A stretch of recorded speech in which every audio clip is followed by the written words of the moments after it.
Time for us to focus on Shelton, brought to you by our community credit union.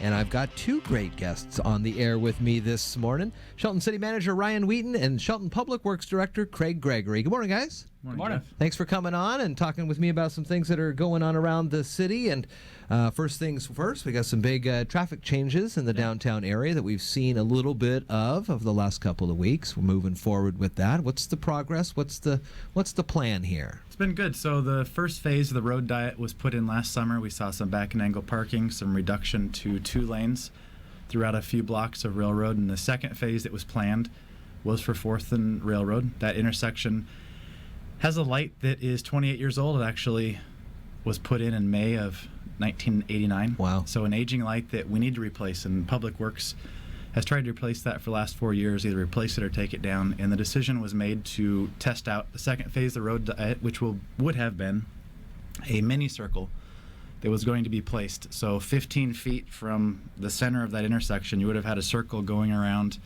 that intersection, and we wouldn't have had any pedestrian assistance, no rapid flashers or anything to help people get across. Current staff don't feel that that is the logical step to try next, and before we do that, we looked at the options. We do need to remove or replace that light. That's something that we understand because of the age of that light and the state that it's in. We're going to install some stop signs tomorrow on 4th, so you'll see a similar intersection to what you have at 2nd, 3rd, 5th, 6th, 8th, and 9th. Sure. Along Railroad. In addition to that, though, we have on order rapid flashers, so we expect to put one on either corner for oncoming traffic with a button on the other side. So from any direction that you're trying to cross, or any street you're trying to cross Railroad at 4th, in the next few weeks when we get it installed, you'll actually have some assistance to cross that street. We hope that folks will understand that we're looking at ways to improve, and we have heard feedback. So another thing that we expect to propose to the commission is a revision of the back and angle parking. So right now we have it between 3rd and 5th. We have 2 blocks. And we're going to propose that we make a change when we restripe this May. Right now, we can't have back and angle parking and a turn lane. There's just not enough room. Yeah. We've heard from a lot of folks that a turn lane would help out quite a bit along Railroad, and we have heard a lot of folks aren't fans of the back and angle parking. I mean, it takes a long time. They do it down in Olympia at Capitol Lake, and they've had it has to have been 10 years, if not way more. And still, when I go down there, I always still see people that they have a hard time figuring it out. It's just not a usual way that we're used to parking. It is different, and we've heard that, so it's not something that we'll just push through. We'll bring it forward to the commission so that people can provide some feedback if they like it, if they don't like it. But we do feel that we can, by removing that and going back to parallel parking, it does open up the option to put in a turn lane throughout Railroad, and we think that we can restripe from 1st to 7th this May. Oh, wow. So will that additionally then still add that extra sidewalk space that we saw when we were doing the expo downtown? It was kind of the first big event where people were out and about and they saw all the folks with their tents and things like that. Is that still going on as part of the visioning project? And part could do that. So you'll have space on one side or the other. You'd have space along the parking lot or along the sidewalk if you wanted to extend. Yeah. One of the issues we've heard from people, though, is that when those cars are out, because the sidewalk isn't actually out as well, that they have a difficult time seeing around. Sure. You could also put them up against the curb and then have what essentially is a bike lane or a lane for traffic to kind of maneuver when they're parking. And this is all part of the visioning project and thoughts and ideas that citizens have put forth over the years, but really got going over the last couple of years. Craig, is that right? That is correct. So when tomorrow this is going down, do we have to put in the stop signs on 4th? Is that right? Tomorrow, Friday? The stop signs are going in at this point. They will be bagged, covered up, and they will be removed and in place come 8 o'clock tomorrow morning. Okay. So there is the change. And then going down Railroad, the signals will still be there, but they'll be just shut off? They are actually going to start working on taking the signal down. Okay. They will work on getting the heads down tomorrow. I don't know how far they will get, but eventually the arms will also come down, and you will just be left with the light poles essentially there, just like there is down the rest of Railroad Avenue. Yeah. As you mentioned, Ryan, many of the other side streets have this already. All of them except for 7th and 10th, I think. Yeah. So is it just that because we've always had it, people are kind of concerned that this change is happening?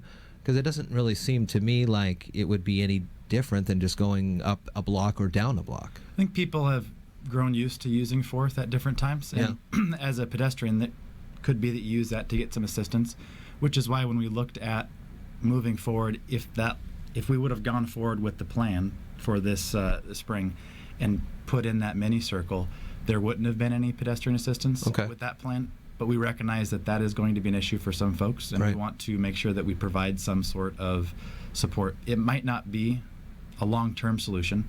This is an iterative process to redo railroad, and it's not going to be done overnight. But what we think we can do is provide some assistance now.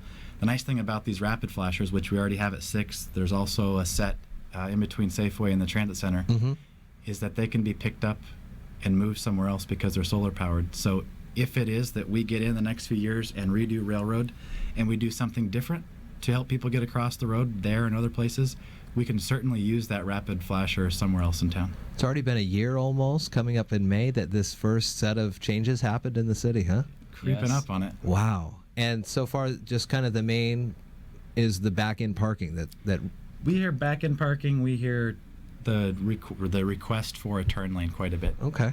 Very good. And so this is just a continuation. How long will this portion be like this before you come back and take a look at it?